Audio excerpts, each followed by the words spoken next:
मित्रों, भगवान राम सनातन धर्म के पूजनीय भगवानों में से एक हैं। रामायण काल के प्रसंग राम जी को लेकर आज भी याद किए जाते हैं। उसी समय की बात है जब एक महिला ने भगवान राम को वनवास के दौरान अपनी जूठन खिलाई थी। जी हाँ, सुनने में ये बहुत अजीब लग रही है बात, लेकिन सच है। अब आप सोच रहे होंगे वो तो मर्यादा पुरुषोत्तम राम है, उनके साथ ऐसा भला कौन कर सकता है। तो चलिए जानते हैं इस बारे में अच्छे से।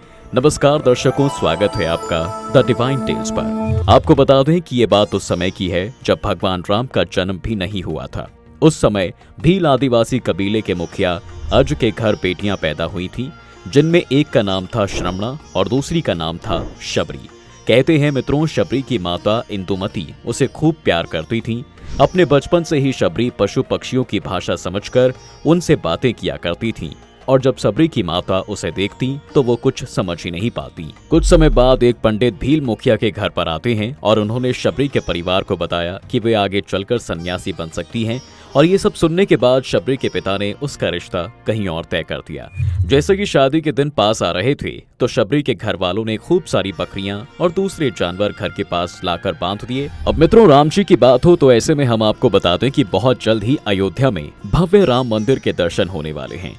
ऐसे में वहां भारी मात्रा में लोग आएंगे, लेकिन हाँ, इसके लिए कुछ आपको समय का इंतजार जरूर करना पड़ेगा। इसलिए आप आर्टेरियम के 3D राम मंदिर मॉडल को कभी भी अपने घर ला सकते हैं। ये मंदिर आपके घर में न सिर्फ अयोध्या की पवित्रता महसूस कराएगा, बल्कि आपके घर को सुख शांति से भी भर देगा। आर्टेरियम इसे हर सनातनी के घर तक पहुंचाना चाहता है ताकि प्रभु श्री राम की कृपा सभी पर बनी रहे। तो बिना देर किए www.thearterium.com पर जाएं और राम मंदिर को अपने घर पर लाएं। और हाँ, अगर आप हमारा कूपन कोड यानी डिवाइन 10 यूज करेंगे तो आपको 10% का ऑफ भी मिलेगा। चलिए मित्रों, अब राम जी की कहानी के बारे में थोड़ा और जानते हैं। देखिए, एक दिन शबरी की माँ जब उसके बाल बना रही थी तो उसने अपनी माँ से पूछा, माँ इतने सारे जानवर हमारे घर क्यों लाए गए हैं?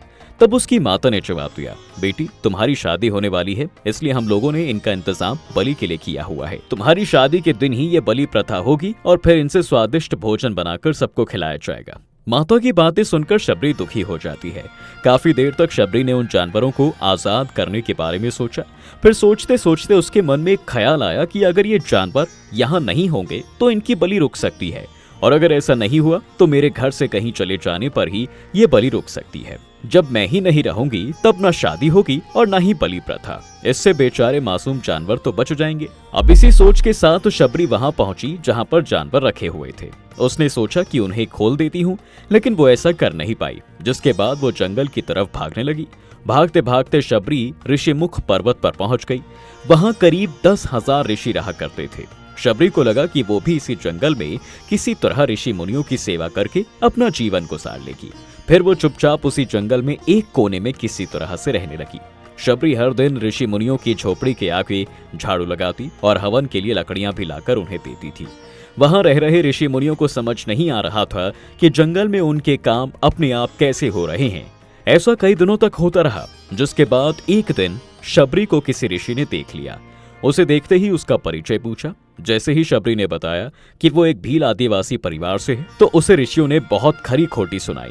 नादान शबरी को इस बात का बिल्कुल भी पता नहीं था कि वो एक नीच कुल से है और उसे ऋषियों द्वारा उसकी जाति की वजह से अपमान सहना पड़ रहा है। अब इतना सब होने के बाद भी शबरी हर ऋषि मुनि के दरवाजे पहुंचती और उनके आंगन में झाड़ू लगाकर उनसे गुरु दीक्षा देने के लिए कहती, लेकिन हर कोई शबरी को उसकी जाति की वजह से अपने आश्रम से भगा देता था। ऐसा होते होते बहुत दिन गुजर गए, जिसके कुछ समय बाद शबरी मतंग ऋषि की कुटिया में जा पहुंची। अब मित्रों, वहां पर पहुंचकर ऋषि मतंग को शबरी ने बताया कि वो उनसे गुरु दीक्षा लेना चाहती है। शबरी की बात सुनकर उन्होंने खुशी खुशी उसे अपने गुरुकुल में रहने दिया और उसे भगवान से जुड़ा ज्ञान देते रहे। शबरी ने भी अपने गुरु मतंग ऋषि की सेवा करने में अपनी पूरी जान लगा दी। वो कोई मौका ना छोड़ती थी उनकी सेवा करने में। इसके साथ ही वो गुरुकुल के भी सारे काम करती थी। शबरी से खुश होकर ऋषि मतंग ने उसे अपनी बेटी मान लिया था। ऐसे ही समय गुजरता रहा और मतंग ऋषि का शरीर बूढ़ा हो गया। उन्होंने एक दिन शबरी को अपने पास बुलाया और कहा, बेटी मैं अपना देह त्यागना चाह रहा हूँ। बहुत साल हो गए मुझे इस शरीर में रहते रहते। जिसके बाद शबरी ने दुखी मन से कहा, आपके ही सहारे मैं इस जंगल में रह पाई हूँ, आप ही चले जाएंगे तो मैं जिंदा रहकर क्या करूंगी? आप अपने साथ मुझे भी ले चलिए, मैं भी अपना देह त्याग दूंगी। शबरी की बात सुनकर मतंग ऋषि ने जवाब दिया, बेटी तुम्हें चिंता करने की जरूरत नहीं है, राम तुम्हारी चिंता करेंगे और ध्यान भी रखेंगे। अब भगवान राम का नाम सुनने के बाद शबरी ने पूछा, वो कौन है और उन्हें मैं किस तरह से ढूंढूंगी? जिसके जवाब में मतंग ऋषि ने कहा, राम कोई और नहीं बल्कि भगवान है। वो तुम्हें सारे अच्छे कर्मों का फल देंगे। तुम्हें उन्हें ढूंढने की कोई जरूरत नहीं है। वो एक दिन खुद तुम्हें ढूंढते हुए इस कुटिया में आएंगे और तुम्हें उनके हाथों से ही मोक्ष मिलेगा। तब तक तुम इसी आश्रम में रहो बेटी। अब मित्रों, इतना कहते ही ऋषि मतंग ने अपना शरीर जो है त्याग दिया। ऋषिवर के जाने के बाद से शबरी के मन में एक बात थी कि भगवान राम खुद उससे मिलने आएंगे। वो रोज राम जी से मिलने के लिए बाग से अच्छे अच्छे फूल लाकर पूरे आश्रम को सजाती और प्रभु के लिए पेड़ तोड़ कर लाती। भगवान के लिए बेर चुनते हुए शबरी उन्हें चख लेती थी ताकि भगवान राम को बस मीठे बेर ही मिले। हर रोज शबरी इसी तरह भगवान के दर्शन की आस में फूल और बेर इकट्ठा किया करती थी। इसी तरह इंतजार में कई साल गुजर गए। गुजरते सालों के साथ शबरी पूरी हो गई। एक दिन आश्रम के पास के ही तालाब में शबरी पानी लेने गई। तभी पास के एक ऋषि ने उसे अछूत कहते हुए वहां से भागने के लिए कहा और एक पत्थर मार दिया। वो पत्थर जब बूढ़ी शबरी को लगा तो उसे चोट लगी और उसमें से खून बहने लगा। बहते हुए खून की एक बूंद तालाब के पानी में गिर जाती है, जिससे पूरा तालाब का पानी खून में बदल गया।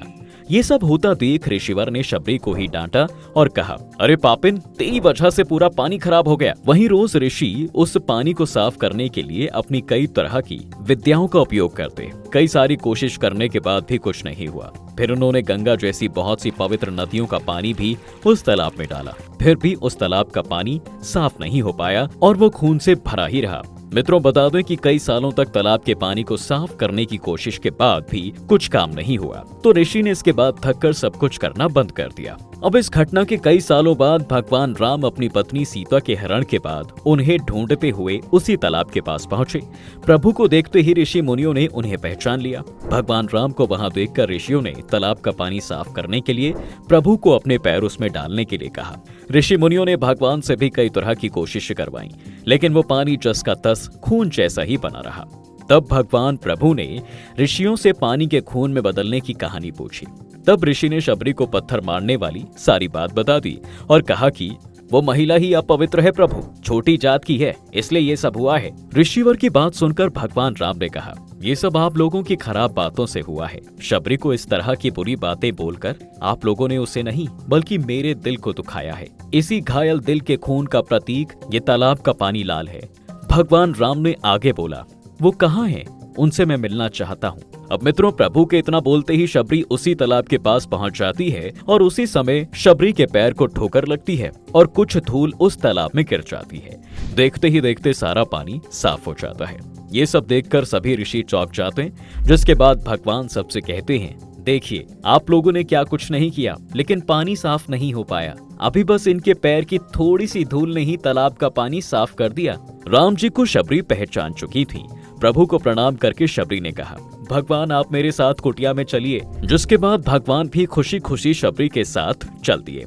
चुने हुए फूलों से शबरी ने भगवान राम का बड़े ही चाव से स्वागत किया। वो सीधे बेर तोड़ने के लिए भाग गई और चक चक कर उनके लिए बेर लेकर आई। उन्होंने बड़े ही प्रेम के साथ प्रभु राम और उनके भाई लक्ष्मण को बेर दिए। भगवान राम ने भी उतने ही प्रेम से उन बेरों को खाना शुरू कर दिया। तभी बेर देखकर मुंह बनाते हुए लक्ष्मण जी ने भगवान राम से कहा, भैया ये बेर झूठे हैं, आप इन्हें कैसे खा सकते हैं?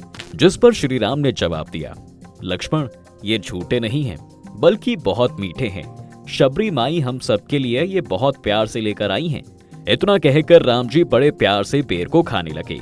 फिर भगवान ने जाते हुए शबरी माई से कहा, माई आप मुझसे जो चाहें वो मांग सकती हैं। प्रभु की बात सुनकर शबरी ने कहा, प्रभु मतंग ऋषि के कहने पर मैं आज तक बस आपके दर्शन के लिए जी रही थी। अब आप मुझे मोक्ष प्रदान कीजिए, मैं अपना शरीर आपके सामने त्यागती हूँ। इतना कहने के बाद उसी समय शबरी ने अपना शरीर त्याग दिया। राम जी ने अपने हाथों से उनका अंतिम संस्कार किया और माता सीता की खोज में आगे बढ़ गए। तो इस तरह ऋषि मतंग की बात सच साबित हुई और शबरी को भगवान श्री राम के दर्शन भी हुए। उसी समय से भगवान राम को शबरी के राम भी कहा जाने लगा। तो मित्रों, आपने जाना कि क्या हुआ जब एक महिला ने राम जी को दी अपनी झूठन। अगर आपको पहले से किसी बात की जानकारी थी तो नीचे कमेंट करके हमें जरूर बताएं। फिलहाल आज की वीडियो में बस इतना ही। हम उम्मीद करते हैं कि आपको हमारी वीडियो के जरिए कई सवालों के जवाब मिल गए होंगे।